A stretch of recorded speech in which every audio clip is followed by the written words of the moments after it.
안녕하세요. 가나안교회 중등부 학부모님 그리고 친구들 이렇게 영상으로나마 인사드립니다. 코로나 중에 있는데 잘 지내시는지 잘 모르겠네요. 다들 건강히 잘 지내시길 기도합니다.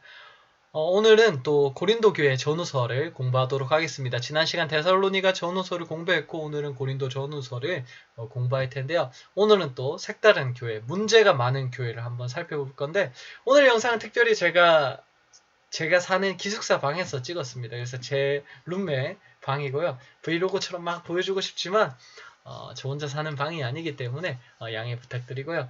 또 하나 제가 양해 말씀 부탁드릴 게 있는데요.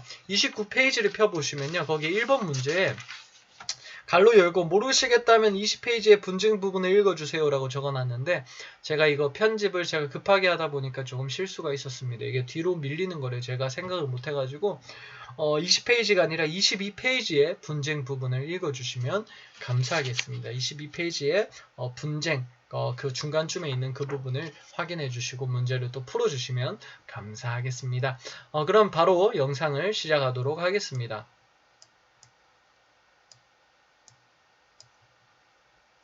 네, 고린도 교회는 어떤 배경에서 고린도 전서가 이렇게 쓰였고 어떤 배경에서 사도 바울이 이렇게 이런 서신서들을 이렇게 보냈나라는 건데 고린도 교회가 어떻게 세워졌는지부터 한번 살펴보면서 이야기를 해보도록 하겠습니다.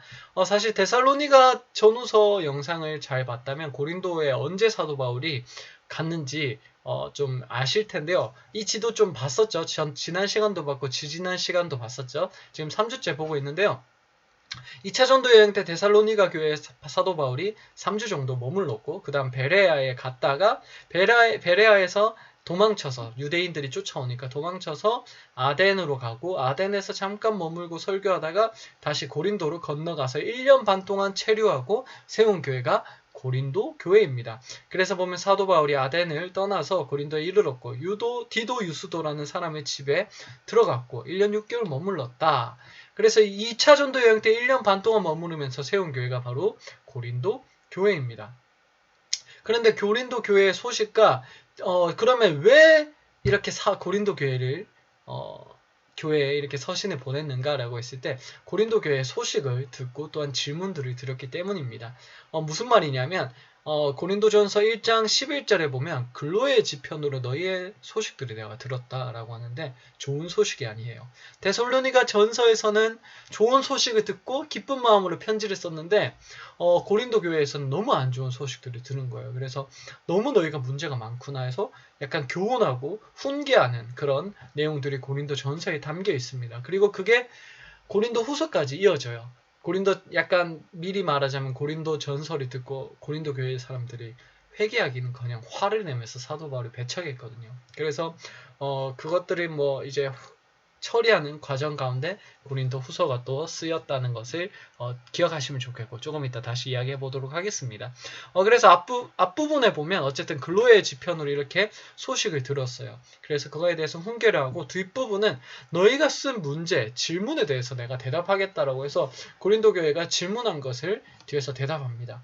그래서 그거를 누가 질문을 가져왔냐라고 했을 때 고린도전서 16장에 보면 스데바나, 부드나도, 아가이고 라는 사람들이 등장을 합니다. 그래서 이거를 제가 입시 공부할 때 이렇게 외웠어요. 스데반나, 부도나도, 아가이고 온다. 이렇게 외웠던 그런 기억이 있습니다. 아무튼 이렇게 세 명이 질문을 가져왔고 고린도교회의 질문에 대답을 합니다. 그래서 고린도전서는 크게 두 부분으로 이루어져 있습니다. 앞부분은 사도 바울이 질책하는 부분이고 뒷부분은 사도 바울이 질문을 들은 거에 대해서 대답을 하는 부분입니다. 그래서 글로의 지편으로 나쁜 소식들을 들었고 뒷부분은 이 세 사람에 의해서 질문을 받고 그리고 그것에 대답하는 겁니다. 그러면 하나하나 어떤 문제가 있었고 어떤 질문이 있었는지 고린도 전서를 한번 살펴보도록 하겠습니다. 문제서신이에요. 여기 중간에 보이죠? 아무튼 한번 보도록 하겠습니다.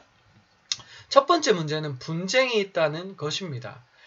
글로의 지편으로 내가 너희의 소식들을 들었다. 보니까 너희들이 나는 바울에게, 나는 아볼로에게, 나는 게바, 베드로죠. 그리고 나는 그리스도에게 속한 자라.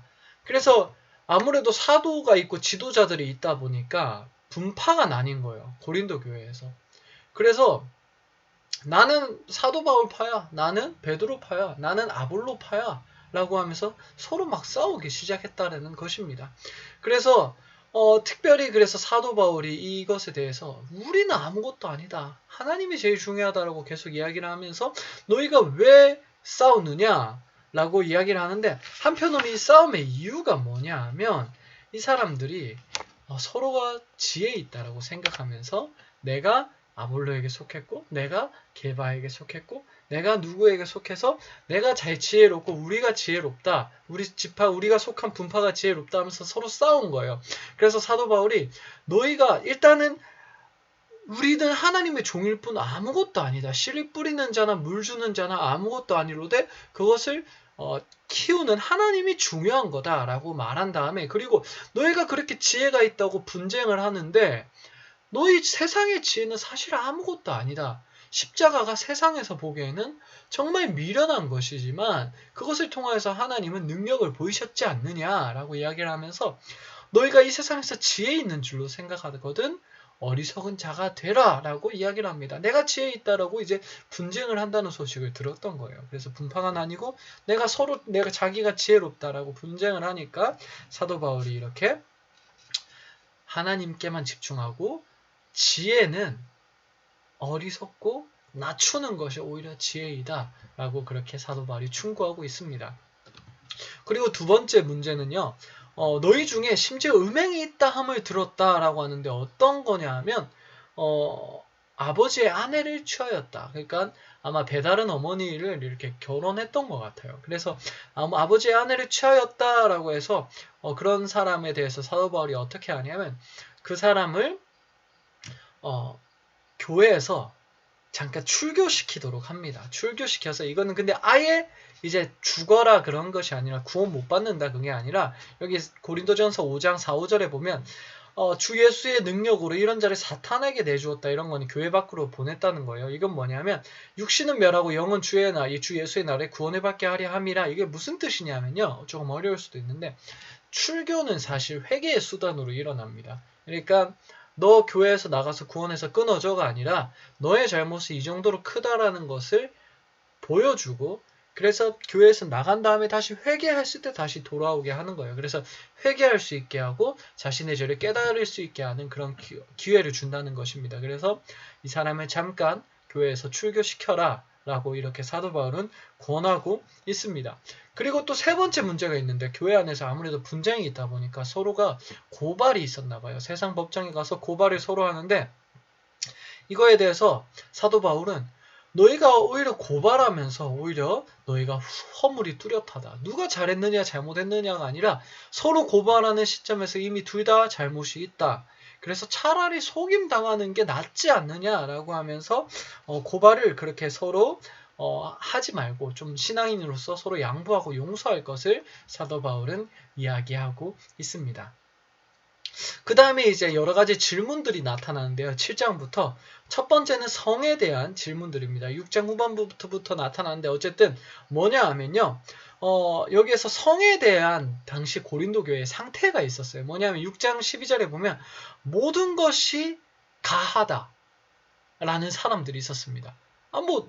내 마음대로 해도 된다 라는 거죠.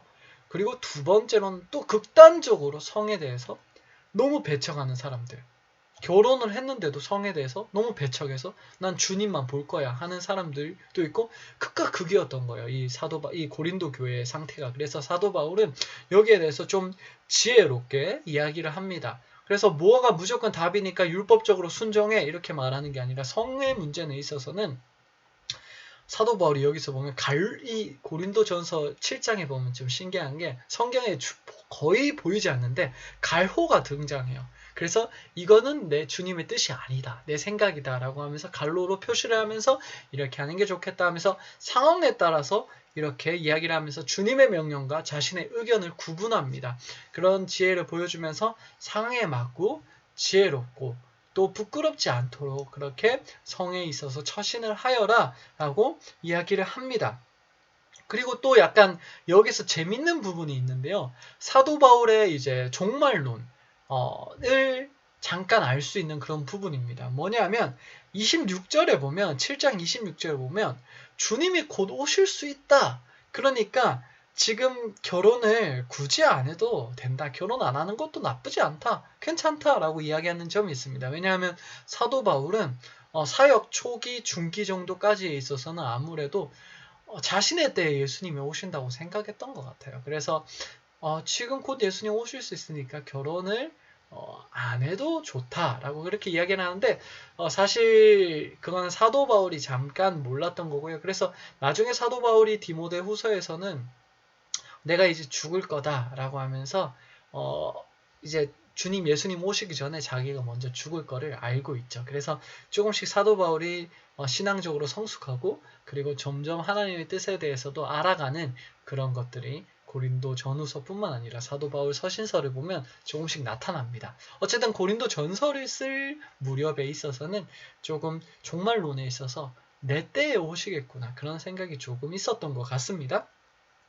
아무튼 그렇게 이제 어쨌든 상황에 맞고 지혜롭게 그렇게 성의 문제를 해결해라. 너무 극단적으로 치우치지 마라. 너무 자유하게 막 그렇게 문란하게 살면 안 되고 그리고 너무 신앙적으로 산다고 극단적으로 그걸 배척하면 결혼 상태인데도 배척하는 건 지혜롭지 않다라고 그렇게 사도 바울은 권합니다. 네, 그리고 다음 문제는 우상의 제물 문제입니다. 여러분, 당시 고린도뿐만 아니라 수많은 헬라 문화권 지역에서는 많은 우상 숭배가 있었죠. 그래서 고기를 살 때 우리는 그냥 시장에서 그냥 고기를 사면 되는데 당시는 달랐습니다. 시장에 있는 고기들의 대부분은 뭐 모든 고기가 그렇지는 않을 수도 있지만 어쨌든 많은 고기들이 어떤 고기들이 많았냐면요.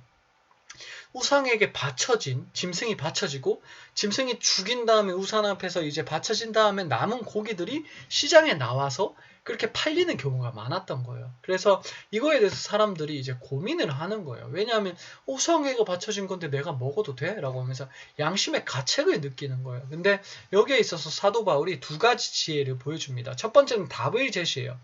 뭐냐 하면 우상 그건 아무것도 아니야. 왜냐하면 진짜 신이 아니니까. 그래서 참신인 하나님만 우리는 믿고 있고 참신은 하나님밖에 없으니까 바친 그거 먹어도 돼. 우상은 아무것도 아니야 라는 건데 문제는 뭐냐면 근데 너가 이제 두 번째 지혜를 제시합니다. 너가 그 마음의 양심의 가책을 느낀다면 그것은 먹지 않는 게 지혜롭다. 너의 신앙을 위해서. 그래서 또 한편으로는 그러니까 내가 양심의 가책을 느끼면서 억지로 먹으면 그거는 양심의 가책을 느낀 상태에서 먹기 때문에 내 신앙에 지혜롭지 않다라는 거예요. 그래서 사도 바울은 더구나 여기에 조금 더해서 너가 신앙 양심이 건강해 좀 튼튼해 그래서 우상제물 아무것도 아닌 거 알고 고기 사 먹어도 돼. 근데 옆에 있는 사람이 신앙이 약해. 그래서 저 사람 그냥 먹네? 하면서 그러면 내가 양심에 찔리지만 저 우상고기 먹어도 되는 거 아니야? 양심에 찔리면서 이렇게 억지로 먹게 되는 경우가 생길 수도 있잖아요. 그거에 대해서 사도 바울은 제시를 합니다. 진짜 아무것도 아니지만 양심에 거리끼면 먹지 않는 게 네 신앙에 좋고 그리고 네가 양심이 튼튼하더라도 옆에 있는 사람이 양심에 거리낌을 느끼고 있다면 그 사람을 위해서 안 먹는 게 낫다. 라고 이야기를 합니다. 그래서 사도 바울은 제가 진짜 존경합니다. 이런 이야기를 합니다. 나는 옆에 있는 사람 양심을 위해서 그 사람의 신앙을 위해서 난 평생 고기 안 먹을 수 있어. 라고 이야기합니다. 고기 안 먹는데요. 저는 자신이 좀 없는데 아무튼 그런 지혜를 보여줍니다. 그래서 우상의 제물 문제는 오늘날 우리에게 그렇게 큰 문제는 아니지만 큰 문제일 수도 있겠네요. 제사상에 올라간 것들. 근데 거기에서 중요한 거는 아무것도 아니니까 먹어도 돼요. 먹어도 됩니다. 그건 그냥 제사상에 올라간 밥은 그냥 밥일 뿐이에요. 떡은 떡일 뿐이고 하나님 한 분밖에 없습니다. 그렇지만 이거 귀신한테 준 거 아니야? 내가 먹어도 돼? 라고 양심의 가책을 느낀다면 먹지 마세요.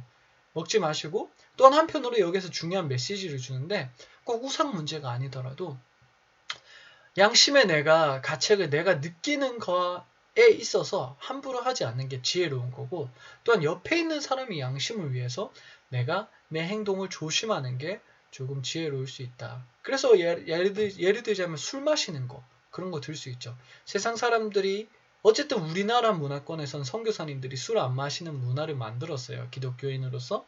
그래서 그런 것들에 사실 그래서 독일 그런 데는 루터 같은 경우에는 맥주를 만들어서 팔기도 했어요. 거기는 문화 자체가 맥주가 그냥 마시는 게 당연한 문화이기 때문에 예수님도 포도주를 드셨죠.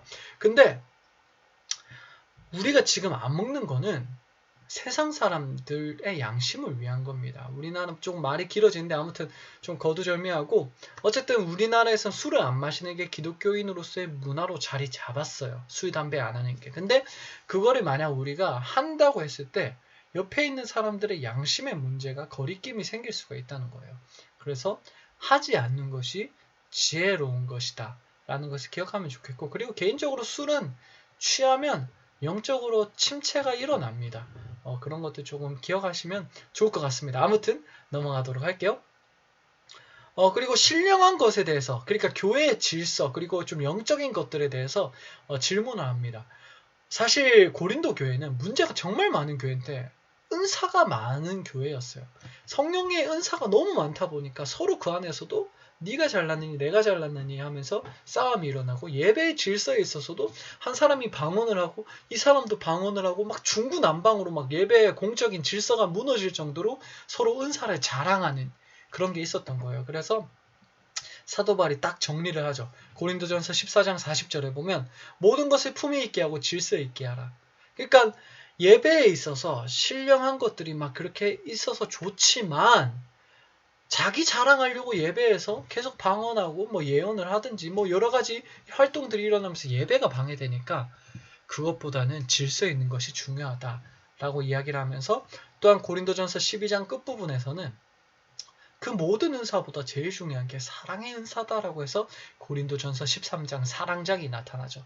너희가 그렇게 은사로 방언 많이 하고 그런 것들을 해봤자 사랑이 없으면 의미가 없어 라고 이야기를 하고, 또 고린도전서 12장 27절에 보면 너희가 한 몸으로서 여러 은사가 있는데 그것 너 잘나라고 한 게 아니라 한 몸으로서 하나 돼서 예수님의 교회로서 한 지체로서 그렇게 서로를 섬기고 세상을 섬기기 위해서 은사를 받은 거야. 그런 이야기들을 합니다. 그래서 신령한 것들, 은사의 문제에 있어서도 사도 바울이 지혜롭게, 질서가 있고 또 너희가 한 지체로서 그렇게 은사를 지혜롭게 그리고 사랑 가운데 행하라, 그런 것들을 사도 바울은 가르쳐 줍니다.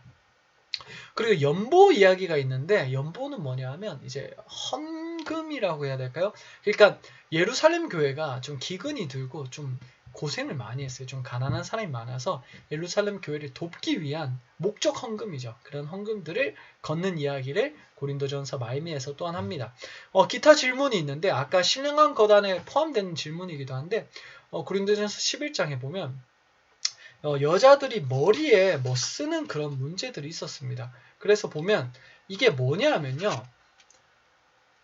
이거를 사실 오늘날 우리가 그냥 문자주의로 나아가면 안 돼요. 성경에 써져 있는 여자는 무조건 예배 시간에 머리에 뭐 써야 돼. 그래서 무른 여자로서 머리에 쓴 것을 벗고 기도나 예언하는 자는 그 머리를 욕되게 하는 거다라는 건데, 예배 시간에 무조건 머리에 써야 돼 이렇게 문자주의로 나가면 사실 그게 잘못은 아닙니다. 하나님의 말씀을 온전히 섬기려고 하는 좋은 태도죠. 하지만 조금 더 지혜가 필요하기도 해요. 왜냐하면 이게 당시에 문화권에서 나온 문제거든요. 사실 무슨 말이냐면 당시에는 창녀들이 머리를 풀고 다녔어요. 그리고 창녀들이 이제 머리를 풀고, 그래서 그런 사람들이 아니면 되게 머리를 가렸는데, 이 교회에서 아까 제가 말했죠. 은사 문제. 교회에서 막 자기가 예언이나 방언 그런 것들 막 하는 사람들이 많았다고 했잖아요. 자기 자랑하려고. 근데 여자 중에서 이제 자기가 방언하고 막 그렇게 약간 신들림 현상이죠. 하나님의 영이 어쨌든 임하셨겠지만 어쨌든 그렇게 임하는 가운데 머리 이걸 풀어 제끼고 막 진짜 공예배에 방해될 정도로 그렇게 막 이렇게 했던 사람들이 있었던 것 같아요. 그래서 그렇게 질서를 무너뜨리면 안 되고, 그리고 그 문화권에서는 창녀들이 머리에 쓴 것을 벗고 맨머리로 다니는데 그런 걸 예배 가운데 방언한다고 하면서 그렇게 보이니까 사실 전혀 예배 질서에 도움이 되지 않죠. 그러니까 교회에서 머리에 쓴 것이 좋다 사도 바울이 권합니다. 근데 이거를 오늘날 우리가 그대로 받아들여서 2000년 뒤인 지금의 머리에 뭐 써야 돼? 라고 무조건 말한다면 조금은 생각해 볼 필요가 있지 않나 그런 생각을 합니다. 뭐 사실 그게 잘못됐다, 그게 죄다라는 문제는 아닙니다. 하여튼 지혜에 대한 문제이고요. 조금 생각해 볼 만한 그런 문제인 것 같습니다. 또 한편으로는 고린도전서 15장에 보면 부활에 대한 또 질문들이 있었던 것 같아요. 그런데 딱 정리를 합니다. 예수님이 부활하셨고 죽은 자의 첫 열매다. 우리도 같이 부활할 거다. 라고 그렇게 질문에 대답을 잘 해줍니다. 이 정도로 해서 고린도전서 이렇게 정리가 될 것 같고요. 그렇게 고린도전서 이렇게 혼내는 것들 그리고 질문에 대해서 답변을 잘했습니다. 그런데 여기에서 문제가 일어났다고 했죠. 혼냈는데 고린도 교회가 받아들이지 않은 거예요. 오히려 배척했습니다. 네가 뭔데 우리를 혼내? 이렇게 된 거예요. 그래서 이 성경 사도행전엔 등장하지 않지만 사도 바울이 고린도 전서를 쓴 다음에 아까 2차 전도 여행 때 첫 번째 방문했잖아요. 1년 반 체류했죠. 그 다음에 그 소식을 듣고 고린도 전서를 썼어요. 근데 전서를 받아들이지 않았죠. 그래서 두 번째로 고린도 문제를 해결하려고 방문을 했는데 거기에서 배척을 당했어요. 무슨 말이냐면 고린도 후서에 그 힌트들이 나오는데 고린도 후서 7장에 보면 불의를 행한 자가 있다고요. 그래서 사도 바울을 앞장서서 사도 바울을 배척한 사람이 있었고 그 두 번째 대면했을 때 사람들이 배척해서 사도 바울이 엄청나게 이제 상처를 받은 거죠. 핍박을 받았어요. 이제 자기가 1년 반 동안 세운 교회인데 정말 땀 흘려서 세운 교회인데 자기가 올바른 길로 가라고 훈계했는데 받아들이지 않았고 그래서 걱정돼서 그 교회 찾아갔는데 배척을 당한 거예요. 그래서 내가 두 번째 대면했을 때에는 전과 같지 않을 거다라고 고린도 후서에서 말하는데 두 번째 대면했을 때는 사도 바울이 이렇게 갔다가 배척만 당하고 돌아온 거예요. 그래서 고린도 후서를 배척당한 다음에 다시 돌아와서 편지를 썼는데 그게 고린도 후서는 아니고요. 고린도 후서하고 고린도 전서 사이에 또 편지가 있어요. 이게 조금 헷갈릴 수가 있는데 뭐냐면 눈물의 편지라는 걸 썼어요. 그래서 내가 마음에 큰 눌림과 걱정이 있어 눈물로 너에게 썼었다. 그리고 내가 편지로 너희를 근심하게 했었다. 라는 건데 정리를 해드릴게요. 2차 전도 여행 때 처음 방문했습니다. 고린도에 처음 방문해서 1년 반 체류했어요. 그 다음에 돌아와서 이제 에베소에서 거하고 있을 때 고린도 교회 문제들이 들은 거예요. 그래서 고린도 전서를 썼어요. 근데 배척당했어요. 소식이 안 좋다는 소식을 들은 거예요. 그래서 걱정돼서 두 번째로 방문을 했습니다. 고린도에. 근데 거기에서 배척 불의를 행하는 자와 고린도 교인들에게 배척당하고 돌아와서 눈물로 편지를 썼습니다. 그리고 약간 강하게 쓴 것 같아요. 그래서 고린도후서 7장 8절에 보면 여기 보면 너희를 근심하게 했다라고 이야기를 합니다. 엄청 강하게 혼냈던 것 같아요. 그래서 눈물의 편지는 오늘날 남아있지는 않은 것 같습니다. 아무튼 그래서 눈물의 편지를 썼고 눈물의 편지를 쓴 다음에 그거를 본 고린도 교회가 회개를 했어요. 그래서 기쁜 마음으로 내가 위로를 받았다라고 하면서 고린도 교회가 고린도 후서를 쓴 거예요. 여기서 보면 내가 내 형제 디도를 만나지 못했다. 이게 뭐냐면 디도를 통해서 눈물의 편지를 보낸 거예요. 눈물의 편지를 보냈는데 아직 소식을 못 들으니까 걱정이 돼서 지금 3차 전도 여행 중인데 걱정이 돼서 심령이 편하지 못하여서 사람들 막 전도 잘 돼도 그 사람들 전도 내려두고 빨리 디도 소식 들으려고 고린도 교회 소식 들으려고 너무나 자기가 사랑하는 교회인데 자기를 배척한 그 교회의 소식을 들으려고 마게도냐로 가서 디도를 만났어요. 그래서 디도를 만나면서 내가 위로를 받았다. 너희가 눈물의 편지를 듣고 보고 회개한 것을 내가 들었다. 그래서 내가 너무 기쁘다 라고 사도 바울이 이야기를 합니다. 그래서 고린도 후서 처음에 시작 보면 위로의 서신이에요. 위로라는 단어를 계속해서 씁니다. 위로가 완전 절절히 위로가 있어요. 그래서 보면 위로라는 말이 1장 3절에서 7절 사이에 10번이나 반복돼요. 그래서 특별히 1장 3절에서 보면 위로의 하나님이 있다라고 그렇게 이야기를 하기도 합니다. 아무튼 이렇게 위로를 이렇게 이야기를 하고 위로를 10번 이렇게 받았다라고 10번 이야기할 정도로 내가 너희의 회개함으로 너무나 큰 위로를 받았다. 그렇게 이야기를 합니다. 그래서 고린도 후서를 그렇게 쓰고요. 고린도 후서가 그렇게 위로를 받으면서 어떤 특징이 있냐면 사도 바울이 위로를 받은가 플러스 자신의 사도됨을 말해요. 무슨 말이냐면 내가 너에게 정말 화해했다. 너희가 이게 돌아온 것들은 내가 알아서 너무나 기쁘고 그럼에도 불구하고 배척한 사람들이 어떻게 배척했냐면 사도 바울이 저 사도 아니야 라고 이야기를 한 거예요. 그래서 내가 정말 사도다라고 하면서 적극적으로 이야기를 하기도 합니다. 그래서 그 유명한 고린도후서 11장 고난장이 등장하죠. 내가 사도로서 이렇게까지 고난을 당했다라고 이야기하면서 내가 너희가 돌이켜서 감사하고 위로받았다라는 것 플러스 또 약간 변호들. 내가 정말 사도야. 너희가 나를 이렇게 배척하지만 나는 정말 너희를 사랑으로 품었고 내가 정말 사도야 라고 이야기하는 것들이 바로 고린도 후서의 그런 내용들입니다. 그래서 위로를 받고 이렇게 소극적인 변호를 앞부분에서 하고 뒷부분에서 내가 정말 사도다라고 적극적으로 한 번 더 어필을 합니다. 그리고 그 중간에 헌금 추천사가 있는데 고린도전서 16장에 보면 아까 제가 기억날지 모르겠지만 연보에 대한 대답을 했는데 그게 끊겼던 거예요. 1년 정도. 왜냐하면 사도 바울이랑 이제 갈등이 있었으니까 고린도 교회가. 그래서 그 멈췄던 연보를 다시 시작하는 게 좋겠다라고 해서 헌금에 대해서 이야기를 8, 9장의 중간에 하고 앞뒤로 변호를 하는 게 고린도 후서의 내용이고 구조입니다. 이때까지 이렇게 고린도 전후서를 대략적으로 한번 살펴봤고요. 혹시나 궁금하신 점 있으시면 또 댓글로 남겨주시고 뒷부분에 이제 보시면 하브루타도 또 열심히 해주시면 감사하겠습니다. 하브루타는 특별히 분쟁에 대하여서 사도 바울이 지혜롭게 권면하는 그런 부분입니다. 한번 부모님과 친구들 한번 열심히 해주시고요. 궁금한 거 있으면 댓글 남겨주시고 그렇게 해주시면 감사하겠습니다. 너무나 수고 많으셨습니다. 감사합니다.